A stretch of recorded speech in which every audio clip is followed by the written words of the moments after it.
नमस्कार, मैं हूं रविंद्र मोहन शर्मा। आप देख रहे हैं नारद न्यूज। आज हमारे साथ हैं यूआईटी सेक्रेटरी ऋषभ मंडल। और सर, आपका बहुत बहुत स्वागत है नारद न्यूज के मंच पर। और हम इनसे जानेंगे भरतपुर की समस्याओं के बारे में। सर, मैंने आपका इंटरव्यू लेने से पहले काफ़ी स्टडी की आपके बारे में और आपकी बायोग्राफी देखी। मुझे पता चला कि 2018 आईएएस परीक्षा में आपने 58th रैंक हासिल की। पॉलिटिकल साइंस आपका सब्जेक्ट रहा है और मैं भी पॉलिटिकल साइंस का लेक्चर भी हूँ जर्नलिस्ट के साथ। तो पॉलिटिकल साइंस की सब्जेक्ट लेकर जो तैयारी करना चाहते हैं उनके लिए आप क्या कहना चाहेंगे, कुछ टिप्स? सबसे पहले आपका धन्यवाद, आपने अपने मंच पे मुझे इनवाइट किया। और जो पॉलिटिकल साइंस सब्जेक्ट है उसके लिए टिप्स यही है कि बहुत ही लॉजिकल सब्जेक्ट है। मैं भी जैसे कॉलेज में मैं इंजीनियरिंग बैकग्राउंड से था, बट उसके बावजूद भी मैंने पॉलिटिकल साइंस का सब्जेक्ट लिया। तो एक तो बहुत ही इंटरेस्टिंग सब्जेक्ट है। दूसरा, जब सिविल सर्विसेज के लिए आप तैयारी करते हो तो बहुत ही सटीक सब्जेक्ट, जो बोलते हैं सटीक भी है, क्योंकि प्रोफेशनली भी आपको कई बार उसमें जो चीज़ें आप थियरीज या जो लॉज पढ़ते हो उसमें कई सारी चीज़ें आपको काम सर, यूआईटी के द्वारा एक स्कीम संख्या 13 काफ़ी काम चल रहा है। 15 साल हो गया। काफ़ी लोग शिकायत करते हैं कि उनको अभी तक आरक्षण पत्र दे दिए, आवंटन नहीं मिला। क्या कोई इस तरह का मैकेनिज्म नहीं है कि जल्दी से जल्दी ये काम हो जाए? स्कीम 13 जो है वो बहुत ही पुरानी स्कीम है, लगभग 15 साल पुरानी स्कीम है यूआईटी की। अनफॉर्चुनेटली कई कारणवश, क्योंकि पहले जो किला देव नेशनल पार्क है उसका सुप्रीम कोर्ट में केस चल रहा था। उसका जो ESZ है, सेंसिटिव उसका जो जोन है, इकोलॉजिकली सेंसिटिव जोन है, उसको निर्धारण करने का, वो फाइनली जब निर्धारण हुआ 2023 में, उसके बाद से जो है उसका लेआउट दोबारा रिवाइज करके लैंड अलॉटमेंट की कार्रवाई प्रक्रिया दी है। अभी भी मेरे आने के बाद जितने भी फाइल्स क्लियर थे, मतलब मूल खातेदार और जिनकी लैंड स्टार्टिंग में बात की थी, उनकी एक लैंड अलॉटमेंट कमेटी की मीटिंग करके हमने उनको जो 25% लैंड फॉर लैंड है वो ऑलरेडी दे रखा है। और अभी लास्ट वीक में जो है हमने उसमें पट्टे भी लगभग 40-50 पट्टे भी जारी किए थे। और 100 से ऊपर खातेदारों को हमने जो है लास्ट अलॉटमेंट कमेटी की मीटिंग में पट्टा दिया है। और इसके अलावा जो बाकी खातेदार अभी भी बचे हुए हैं, उनकी फाइल्स लगभग सारी मूवमेंट में हैं। जिनकी फाइलों में कमी थी या जिनकी पटवारी की रिपोर्ट में अगर किसी तरह का अतिक्रमण पाया गया तो उनको हमने अभी नोटिस जारी किया है कि या तो वो अतिक्रमण अपना हटा ले, ताकि उनका जो अलॉटमेंट की कार्रवाई है वो हम अतिशीघ्र जो है करवा सकें। सर, मुख्यमंत्री की जब जनसुनवाई हुई तो काफ़ी मुख्यमंत्री के पास स्कीम संख्या 13 से भी संबंधित कुछ प्रकरण आए थे और उसमें बातें की गई थी कि जहां हमारा खेत है वहां हमें प्लॉट नहीं दिए गए। इस तरह का अभी कोई केस आपकी नज़र में आया क्या? स्कीम नंबर जो 13 है वो बहुत बड़ी स्कीम है, लगभग 300 हेक्टेयर से ऊपर की स्कीम है।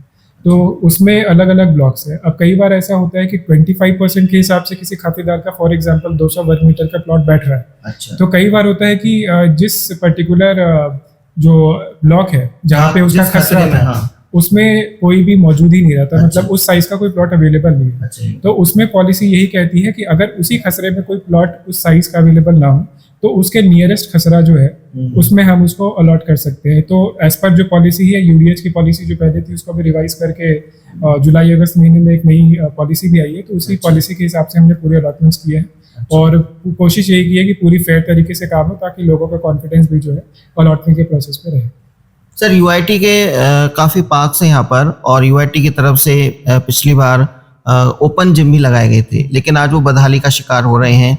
तो आपसे हमारा ये अनुरोध है कि आप इस तरफ भी थोड़ा ध्यान दें। बिल्कुल, जो कम्युनिटी स्पेस और पब्लिक स्पेसेस है वो किसी भी सिटी का एक बहुत ही इंपॉर्टेंट हिस्सा होता है। हमारी कोशिश यही है, जैसे अभी आपके मंच के माध्यम से मैं ये भी बताना चाह रहा हूँ कि यूआईटी अभी खास करके जो है जो पुराने कुंडे ड्रेनेज नेटवर्क्स थे उसका जो है रिजुविनेशन का काम कर रही है। जो 8-10 पुराने शहर के मेन कुंडे थे उनको रिवाइवल का काम कर रहे हैं।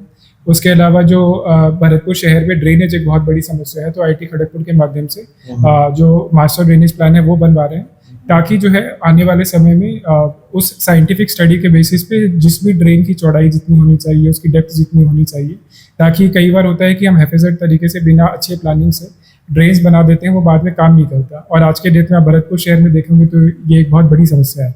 तो इसके निस्तारण के लिए हम प्लान बनवा रहे हैं। और जो इम्पोर्टेंट पार्क्स का जैसे आपने नोटिस किया, हालांकि जो फील्ड विजिट के दौरान और हमारे पास रिपोर्ट आती रहती है तो हम पार्क्स का भी काम दे रहे हैं। अगर आपको लगता है कि और भी इसमें सजेशन है तो we are open to suggestion. आपके जो भी लगता है जहाँ पे काम करवाना है आप लिख के दे दो तो हम उस पर भी काम करवा देंगे। सर, आपके कार्यकाल में अभी कुछ दिन पहले ही सुजान गंगा नहर में बोटिंग शुरू हुई है। काफ़ी लोग उत्साहित थे, लेकिन वो शुरू कब होगी? मतलब उसमें जनता कब से बोटिंग कर सकेगी? जो वोटिंग था उसका वर्क ऑर्डर तो हमने दे दिया है। अभी जो पार्टी है उसमें क्योंकि कई तरह के एनओसीज वगैरह चाहिए होते हैं, फिटनेस टेस्ट रिपोर्ट और चीज़ें चाहिए होती है, तो उन सब चीज़ों में प्रक्रिया में उन्होंने हमें कमिट किया है कि विदिन 1 वीक जो है वहाँ पे वोटिंग का कार्य वो चालू करवा देंगे। सर, इस सुजान गंगा की सबसे बड़ी प्रॉब्लम इसकी गंदगी है। पिछली बार 1-2 साल पहले पुष्कर से एक मशीन मंगाई गई थी और उससे फिर सुजान गंगा की सफाई की गई थी। इस तरह के इंतजाम लगातार हो तो फिर गंदगी नहीं हो। पहले सोन व्हील्स के यात्री आते हैं, बस से सफर करते हैं, सुजान गंगा देखते हैं तो काफी उनको अनइक्विप्ड महसूस होता है। सुजान गंगा क्योंकि लगभग 3 किलोमीटर की एक नहर है और काफ़ी चौड़ा और डीप वाटर बॉडी है, तो उसमें हर तरह की गंदगी जो है लोग डालते हैं। मतलब मेरा एक बार आपके माध्यम से भरतपुर की जनता से भी अपील है कि जिस तरह से सॉलिड वेस्ट जैसे अभी दिवाली के बाद पूजा सामग्री और अन्य तरह के उसमें जो वेस्ट है उसको डाला गया, उसको ना करें, डेजिग्नेटेड जगह पर डालें ताकि प्रशासन को भी बाद में सफाई में उसमें सहूलियत रहती है। और दूसरा, सफाई के लिए अभी नगर निगम के माध्यम से जो है जिला कलेक्टर महोदय के निर्देशानुसार एक नई मशीन का जो है उन्होंने परचेज के लिए वर्क ऑर्डर ऑलरेडी कर रखा है। जो ट्रैपर टाइप की मशीन होती है वो फिजिकली फ्लोट करते हुए से स्कीमर की तरह जो है वो सारे जो कचरा, जो फ्लोटिंग कचरा है, प्लास्टिक और बाकी वेस्ट, लगता है कि इसमें और फाउंटेन्स या फ्लोटर्स की आवश्यकता है, तो वो भी हम अभी बढ़ाने के लिए इच्छुक हैं। सर, एक अतिक्रमण के खिलाफ यूआईटी ने अभियान चलाया और कई लोगों को आपने नोटिस दिए, खाली भूखंड है वो उनको या तो भरवाएं या गंदगी साफ कराएं, और काफी लोगों को आक्रोश भी था इस बारे में। इस मामले में आप जनता से क्या अपना वर्जन देना चाहेंगे?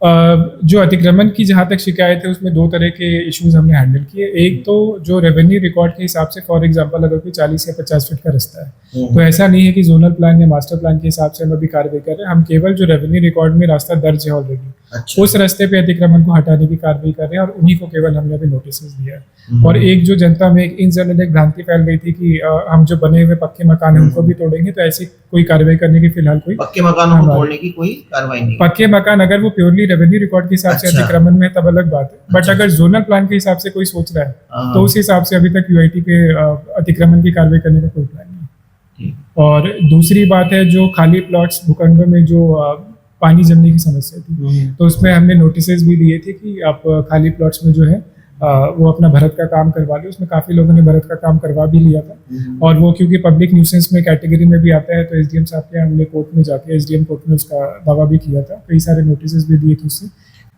बहुत बहुत धन्यवाद सर आपका। तो ये थे यूआईटी सेक्रेटरी ऋषभ मंडल, और आपने देखा कि आपने कहा कि भरतपुर को स्वच्छ रहना है, बनाना है, तो हम सबकी जिम्मेदारी है। यूआईटी अपने स्तर पर काम कर रहे हैं, सभी प्रशासनिक अधिकारी कर रहे हैं, लेकिन जब तक हम सब मिलकर इसको एक मुहिम के रूप में नहीं अपनाएंगे तब तक भरतपुर स्वच्छ नहीं बन पाएगा। बहुत बहुत धन्यवाद।